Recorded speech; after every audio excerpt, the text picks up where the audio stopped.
Здравствуйте, меня зовут Татьяна, и сегодня с вами мы будем готовить калмыцкое блюдо, традиционное калмыцкое блюдо баранина в бульоне махан шельтаган. В этом мне будет помогать наш замечательный повар Тимур, и под его чутким руководством и с его помощью мы с вами приготовим это блюдо. Существуют различные способы разделки баранины, существуют различные виды баранины, но мы выбрали сейчас для вас самый вкусный, самую замечательную баранину. У калмыков есть различные способы разделки баранины. Вы знаете, что калмыки разбирают баранину без использования топора, только ножом, что в данном случае у нас демонстрирует Тимур. Традиционно баранина разделывается на 7 частей. Вся туша барана разделывается на 7 частей. В данном случае мы используем левую переднюю ножку и реберную часть. Считается, что именно с реберной части можно получить самый замечательный, самый вкусный бульон. Особенностью разделки реберной части является то, что ее необходимо разделать без ножа, отделяя каждое ребро.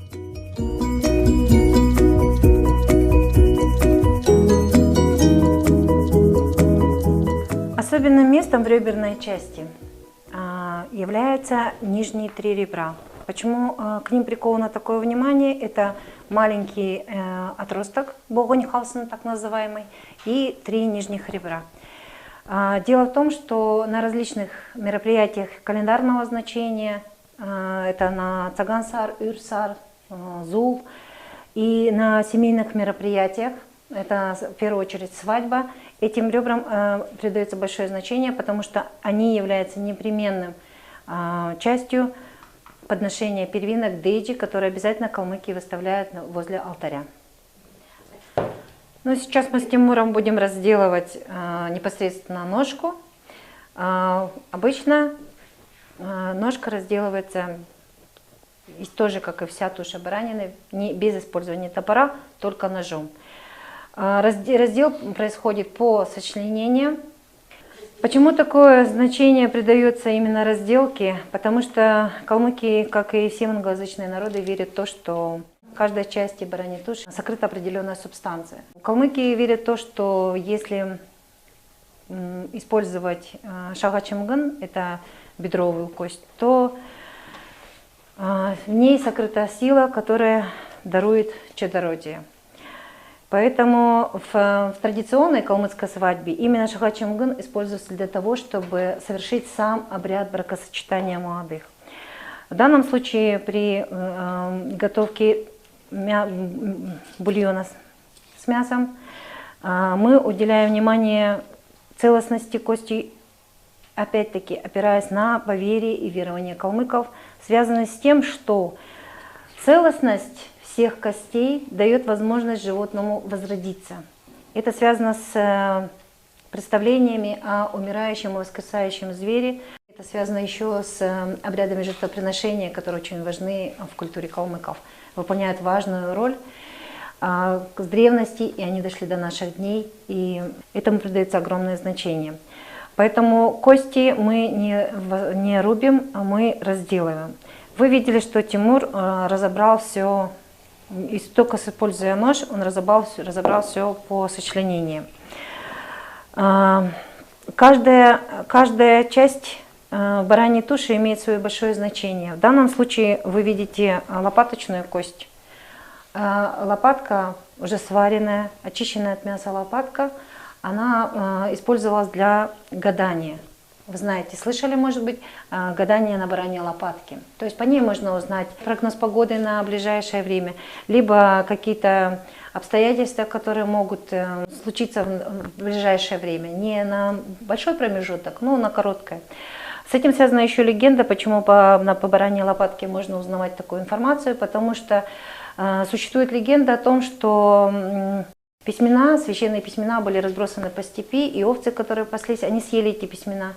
И знаки, символы, которые были на этих листах, а они были именно с гадательной символикой, они все отложились именно на лопаточной части. Поэтому лопатку, немного обугливая, используют для гадания.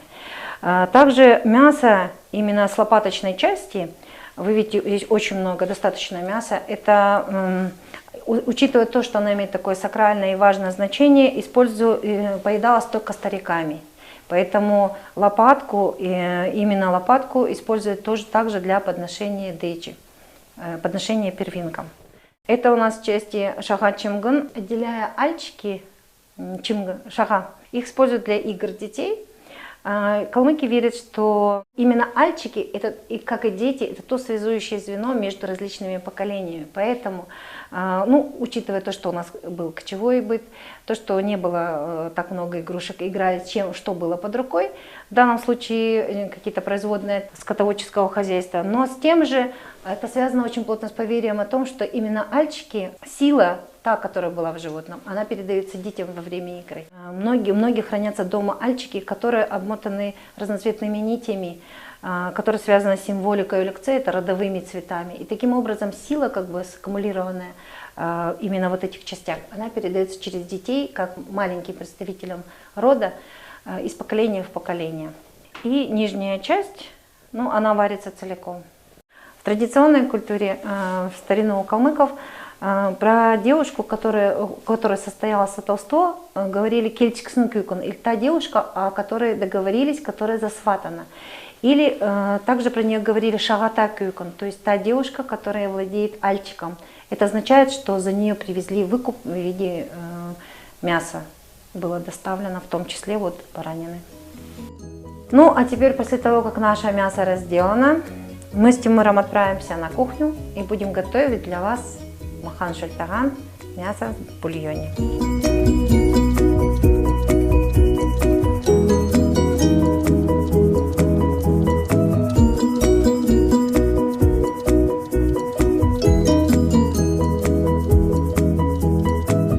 Блюдо, которое мы сегодня с вами приготовили, мясо в бульоне махан шультаган, имеет давнюю традицию и является одним из основных блюд в традиционной калмыцкой кухне.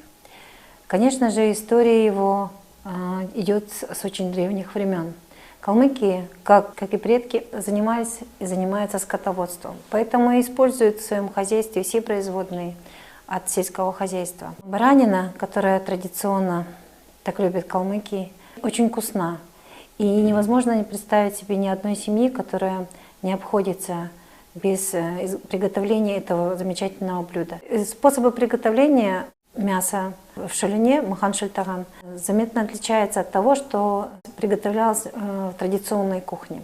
Если раньше мясо готовили крупными кусками и с небольшим количеством воды, то сейчас мы готовим это блюдо с использованием большого количества воды и непременно добавляем туда картофель. Мы добавляем также туда специи. Конечно, наши предки добавляли лук. Это был дикий лук, который использовался ими. Мы добавляем репчатый лук. Мы туда стали добавлять лавровый лист, перец и картофель. Картофель, о нем надо сказать отдельно, он появился в этом блюде уже в 20 веке. Это связано с тем, что познакомились две культуры, земледельческая и кочевая, но это связано с трагическими событиями, которые были в истории калмыков, и связано с тем, что калмыки были насильственно депортированы в восточные районы нашей страны в 40-е годы. Но, тем не менее, именно такой способ приготовления мяса в бульоне с добавлением картофеля мы сейчас считаем своим именно традиционным блюдом. И в первую очередь при приеме гостей, после подачи чая, конечно же, хозяйки стремятся подать это блюдо. Калмыки считают, что бараний бульон обладает целебными свойствами. Это связано с тем, что те виды трав, которые произрастают здесь, а их порядка 360, более 360, они каждый отдает свои целебные свойства. Поэтому те овцы, которые пасутся в калмыцкой степи, их мясо становится очень вкусным, очень полезным. Поэтому ценен тот бульон, который приготовлен на небольшом количестве воды, потому что мясо максимально отдает, считается, что мясо максимально отдает свои свойства питательные. И поэтому калмыки считают, что самым лучшим, самым целебным при лечении различных заболеваний это является использование, изготовление и употребление бульона из баранины.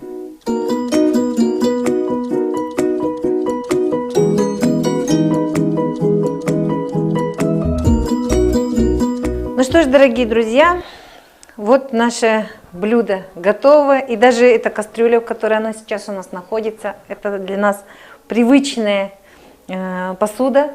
Многие семьи калмыцкие готовят так. Запах божественный, очень вкусный. Ну, Тимур, давайте мы выложим мясо.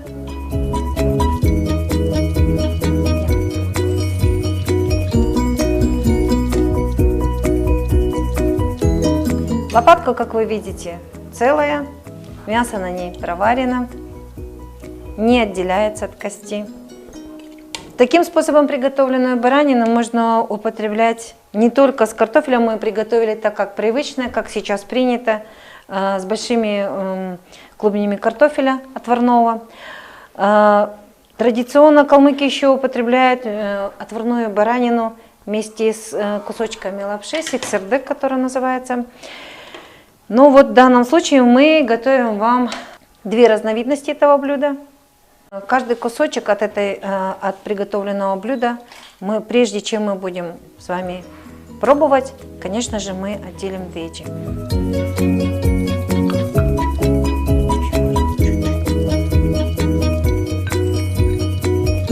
Так как у нас сейчас здесь нет алтаря, но мы все равно отставим это в сторонку, потому что деджи полагается выделить. Деджи, как вы знаете, это подношение первинкам. Традиционно калмыки всегда от первинки пищи отставляют в качестве деджи подношение предкам. То есть считается, что предки должны обязательно вкусить ту пищу, души предков, души наших бабушек, дедушек. Они должны присоединиться к нам, вкусить эту пищу. И таким образом они в благодарность они нам передадут свое благополучие накопленное, они передадут нам свою силу. Ну что ж, друзья, наше блюдо приготовлено. Мы представляем вам готовый вариант махан шальтаган. В данном случае мы представили его, приготовив с картофелем, приготовив с сиксердек и очень много вкусного шалюна. И хотим вам пожелать приятного аппетита!